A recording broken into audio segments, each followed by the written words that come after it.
Hello, in this video I'm going to show you how to change your color image into a black and white image in Photoshop. So I've uploaded this image of Marsden Rock here.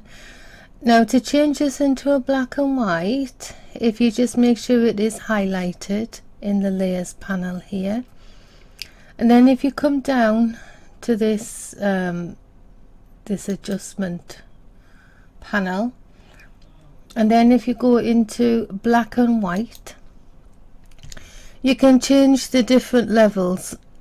So you can drop the reds down a bit more, you can increase the yellows if you want to create more highlights, drop the greens, drop the cyans, or make them brighter.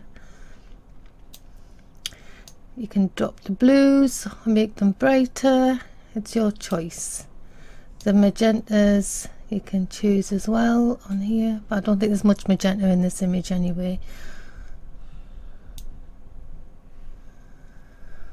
And if you want to, you can put a tint, so you could put like a sepia type of tint, or you can choose any tint from here. So if you wanted to say have an orange tint, you could give it an orange glow, or if you wanted a pink glow or a light pink, or you can have a blue tint or a grey tint, or you could have just black.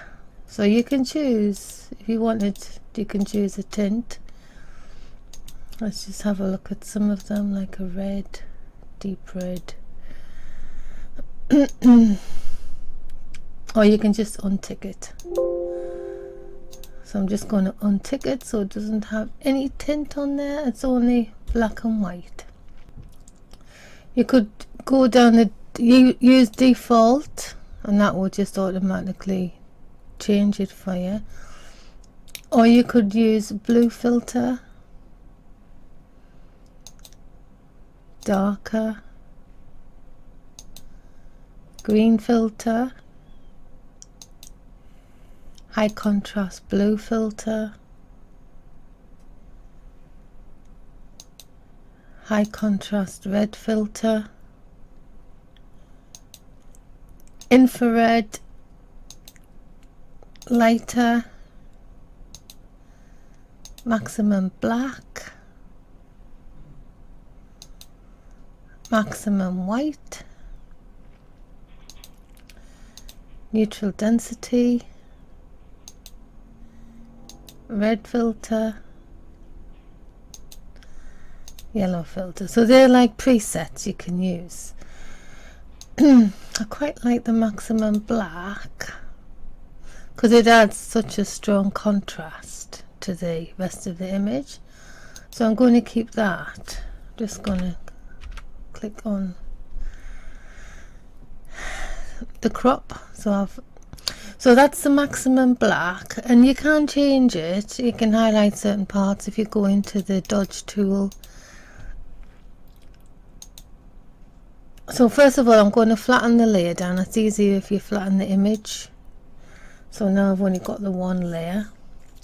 And then in the dodge, so dodges lighten and burn is darken. So go in the dodge, and I'm just going to lighten.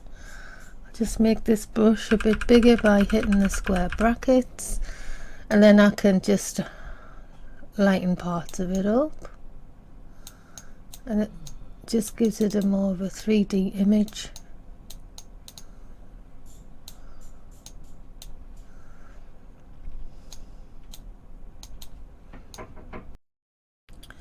Just going to go along these bits at the bottom here.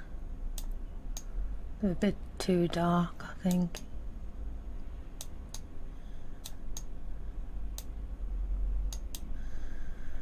And just lighten some of the side up, the bit that the sun's hitting.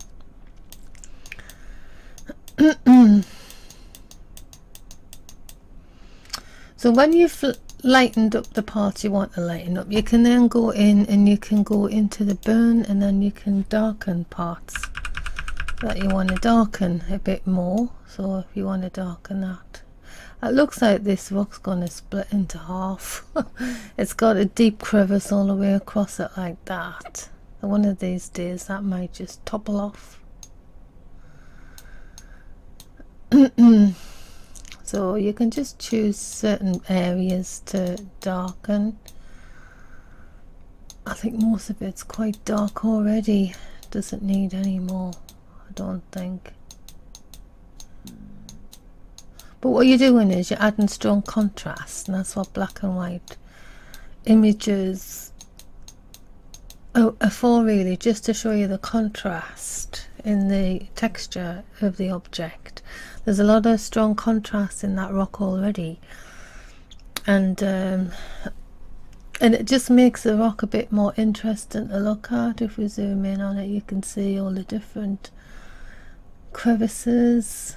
You can see the different layers. You know, over the years this would have been as high as the mainland, and that part's just been worn away by the sea. So if you wanted to, you could lighten these little rocks here as well, just to give them a bit of definition, like that.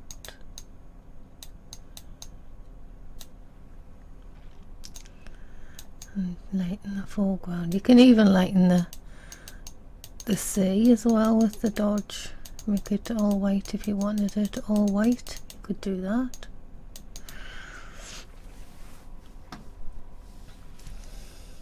So that's the easy way to do the black, change the image from to black and white. And so remember, what you need to do is come down to this little adjustment tool here, and then just click on black and white here. There is another way to do it, where you can go into hue saturation and just drop the color completely down.